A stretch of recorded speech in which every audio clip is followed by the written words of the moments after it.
Hello and welcome to part 2 of how to attract emotionally available men.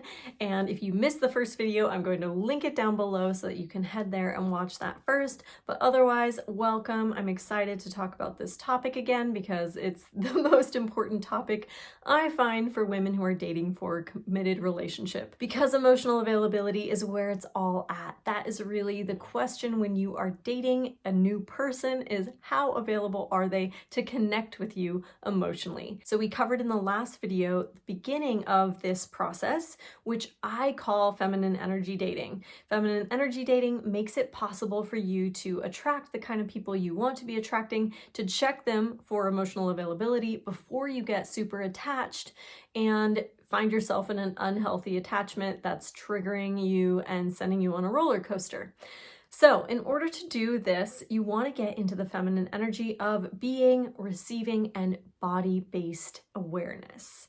And now today we're going to talk about the next 4 things that really help you become someone who is available for the emotional connection that you want to receive from men, because I tell you what, it is kind of a myth that men are incapable of this, but it's a very deeply ingrained myth, and we're not aware of the ways that we are showing up as women that kind of discourage men from going to these deeper places in themselves. After those first 3, the being, receiving, and body-based awareness, you want to get into what I call feminine pace, which is timelessness. Timelessness means existing outside linear time. So you're no longer worried about how fast something happens or how slow something happens, right? How fast is he texting you back? How soon does he ask you out? How often are you talking? You really get outside of this time awareness and this kind of timeline, we can say. It is about being in the relationship. It is about being in the moment. It's about being present with what is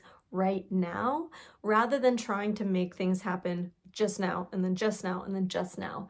It is really about becoming more available for what is right now by getting out of that need to have a timeline and to create commitment by this date. You really become more available for commitment, ironically, when you get out of that mindset. The next thing is to get into the process. It's kind of related to timelessness. It's to get into process instead of getting into destination. So when you get into the process of connecting with someone emotionally and really getting to know them, you find that you are much less concerned about whether they are committed to you yet and whether this relationship is working out the way that you wanted it to, because you're really just in the process of getting to know who this incredible new human being is and discovering everything amazing about them. When you're in that place, you are relating to them, you're connecting to them emotionally, you're finding out who they are and allowing them to do the same for you and making space for them to do the same for you, rather than rushing ahead or trying to get to a certain milestone by a certain date. The next thing that's really important in feminine energy dating is what I call the energy of wildness. Wildness is about getting outside definitions. So again, a lot like timelessness, it's about getting outside the current structure that you assume relationships have to happen in, right? Like, I need to have 3 dates and then we sleep together, or I need to have this level of commitment, like connection, like he needs to text me this often for me to feel okay about things. I need to have this, I need to have that. It's good to be aware of your needs, but imposing them on people in the early stages of dating can be a little bit presumptuous. They don't actually owe you anything yet. And yet, because of the way that we've often learned attachment, we feel like they do owe us, like we are entitled to their time and energy and attention, rather than getting into this juicy state of allowing a new person to show up as they are in your life and you discovering who they are. So this is about getting out of control. Getting into wildness is about getting out of control and getting into relationship, because that is how you get into relationship. You get into relating to another person. And one thing that comes up for people a lot about around this is perfection, which is again another sort of opposite to wildness. Wildness accepts chaos. It accepts discomfort. It accepts that things aren't always the way we think they are, or the way that we think they should be. Oftentimes we see things through a lens and they are not actual reality. So getting into your wild feminine energy is all about letting go of needing things to be this way and allowing yourself to be in the unknown of who this person is. Who is this new person? You don't know them yet. Allowing yourself to be in that space and getting more comfortable. Again, this is where being, receiving, and body-based awareness will really help you. Getting into that unknown can be really scary for many people. And so if you can return to your body and really get back to yourself and your own self-soothing, you become what I call sovereign. It's what my business is named after, sovereign dating, so that you are the power in your own dating life and you're not reliant on someone else and their behavior to allow you to feel okay in life. We want you to be in a place where you can really come back to yourself, and dating is a really powerful way to practice this because it is so activating. It just really gets you into a place of your wildest imagination very, very quickly. So you want to become friends with the wild and allow it and allow imperfection to show up in yourself and others, and to still be okay. To still be okay even when things are wild. And the last shift that's incredibly important for attracting emotionally available love is to shift into literally emotion.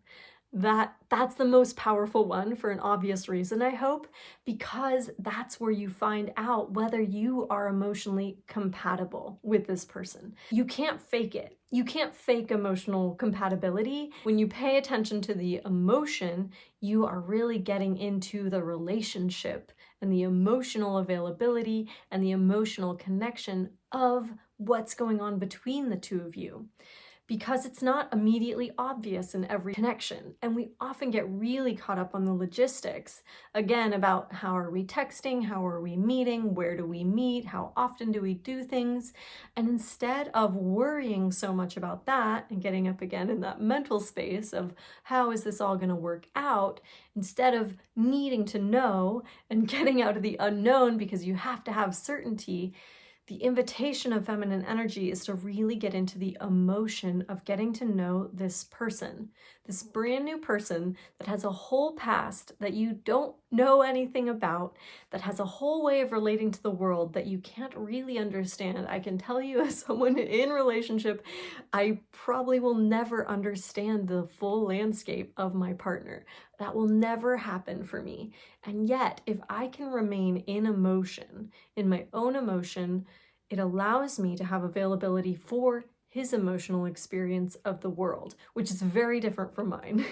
And it really, really helps for me to be connected to my own emotional experience and just to stay there, to not get into fixing, which is something I love to do, not get into fixing, not get into creating change and pushing for something to be different than it is.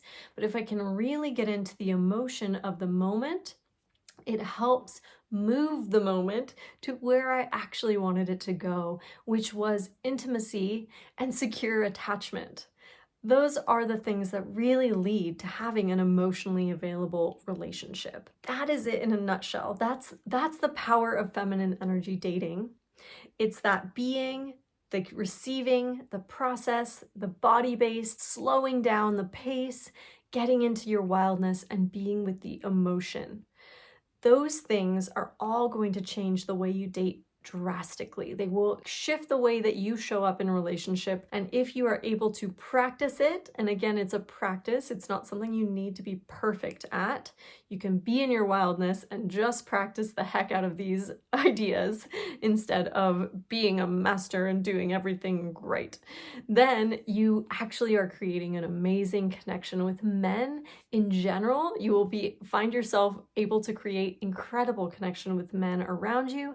And for the purposes of romance, you will be creating connection that's worthy of committed relationship. So if this was helpful, please like and subscribe, stick around. I'd love to see you in another video. And if you're already subscribed, thank you so much for being here, and I'll see you next week.